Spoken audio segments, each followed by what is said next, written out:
बातन से तुम्हारे औकात पता चल गई, हमके छोड़ के तू बड़ा खेल खेल गई। औकात न प्यार के बात हो रहल बा, तू समझे न दिलवा साथ हो रहल बा। लड़का के लैंड बिघा के बिघा तोहरे नाम कर दिहनी, तोहरा खातिर जान जिगर सब दाव पर लगा दिहनी।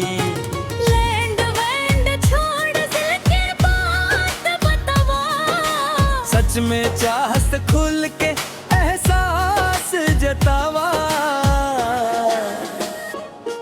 बाबूजी के भी तोहरे गुलाम करा दिहनी।